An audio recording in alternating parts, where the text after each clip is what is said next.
Dito kami ngayon sa Bulacan kasi may pipick upin kaming secret. Ipakita ko na lang sa inyo mamaya. Sa ano siya? Valenzuela.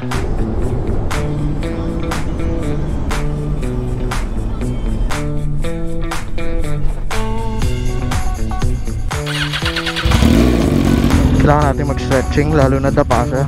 Malayo siya sa CB. What the fuck is that? That scares me. I am scared. Saka na, pag naparepair na namin halos, medyo madami-dami eh.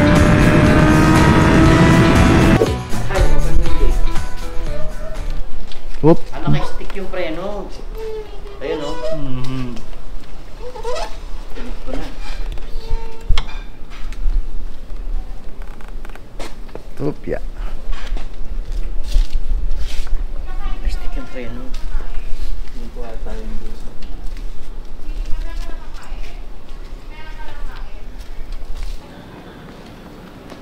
Wala na yung original yung tambutso. Wala na, boss. May lang sir yung concern, which is na sabi ko naman kayo. Ano, hindi siya bumabalik? Hindi siya bumabalik, pero nagagamit po pag trinay niyo naman, nagagamit naman siya. Yung nga lang kailangan daw kasi yung cleaning. Pwedeng paanda rin dito. Pwede naman po. Walang natutulog.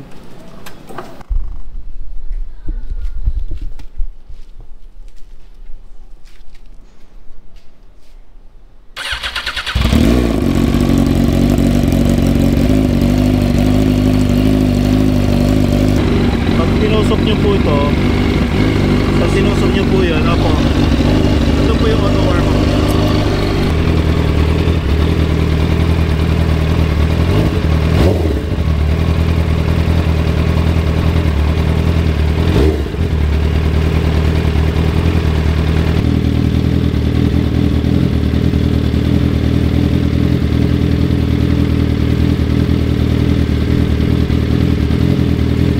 Kailangan natin mag-stretching lalo na dapa siya. Malayo siya sa CB.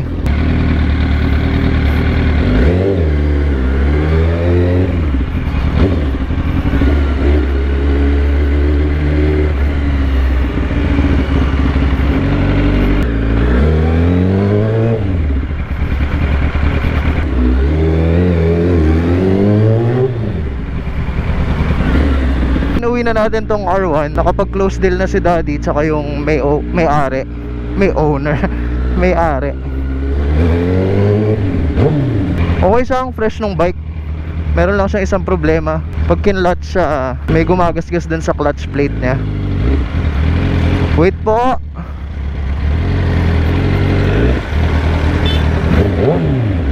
Pero yung tunog ng makina niya fresh. Tsaka expired na yung gas. Kasi last gamit niya nito July. Eh ano na, July, August, September, October, November, December. Nararamdaman mo rin yung preno niya sa harap po. Parang wala siyang power sa ano. Sa bagay, sports bike. Baka normal na walang power sa low RPM. Gusto nito high RPM eh. Try natin mamaya sa expressway. Ilang minutes pa lang yung biyahe, masakit na yung mga, ano bang tawag doon? Wrist? Masakit na yung mga wrist ko. Masyado siyang subsob. Kumpara mo din sa bike ko. Sanay ako din sa bike ko eh.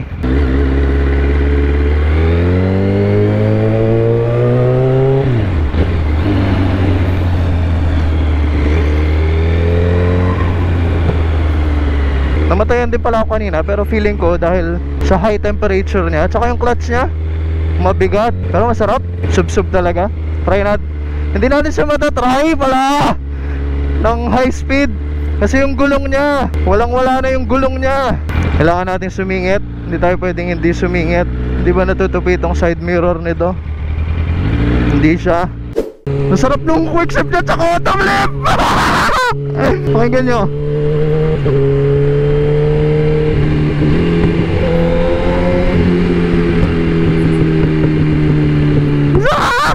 Ayun o, fresh.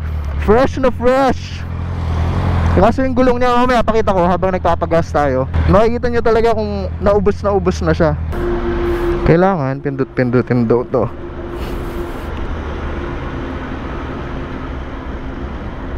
Ayun, ito pala yung gulong niya. Pakita ko sa inyo. Ayun o, ubos na siya. Paupod na siya. Sa gitna pa. Ayun naman siya. Sumapin. May panghangin kayo? Wala tayong busina. Sorry. Wala pa tayong in-depth review kasi ang goal ko lang today is makauwi. Samahan nyo lang ako makauwi ng chill lang.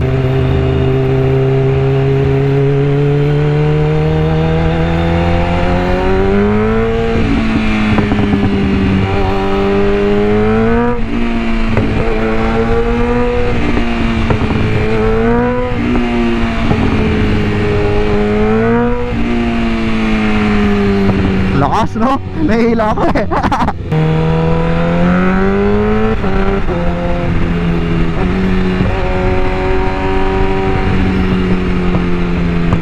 Medyo nasasanay na ako konti. Nag-enjoy na ako eh. Tama na kasi yung pressure ng gulong, tsaka yung pressure ko nawawala na. May pressure akong iuwi eh.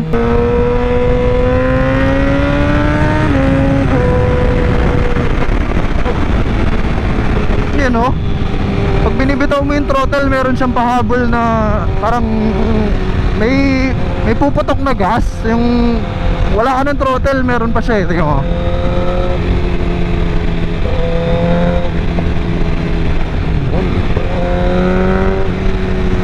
Oh, nahiya siya. Camera shy siya. Camera shy siya. Hindi siya nagpakita. Pero 4th gear, di ba? Gas ka, pag bitaw mo ng throttle, meron siyang gaganon na konti. Hindi ko alam kung ano yun. Feeling ko yung spark plug. Minsan umaandar yung quick shift niya, minsan hindi. So parang certain RPMs lang siya. Oh, ayaw yung mag downshift. Pero kanina smooth naman siya eh. Hindi ko alam kung mali ako or may kailangan lang siyang certain RPM para mag upshift, certain RPM para mag downshift. Motorrad naman siya eh. So pwede naman natin siguro siya itanong sa motorrad. Confirm natin kung bakit hindi siya nag-shift, or hindi ko alam, baka matigas lang. Pero hindi eh. Ayaw talaga niyang bumaba kahit anong pindot mo eh. Oh, ayaw naman niyang mag upshift ngayon. Baka 6,000. Try natin siyang 6,000. 6,000 nga. 6,000 ang upshift. Yung downshift hindi ko alam. Ayun oh, binitawan ko yung throttle. Oh.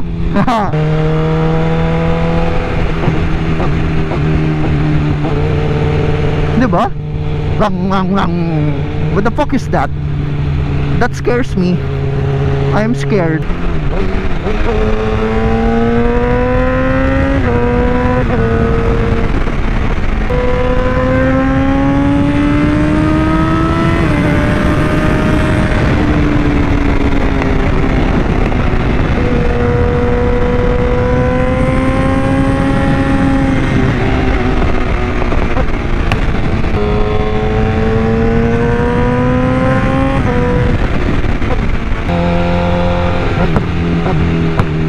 Yan o, paano kung bumabangking ka tapos gumanyan sa damn,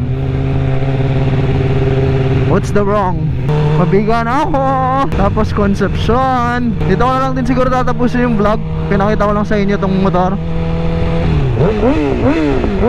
No, diba?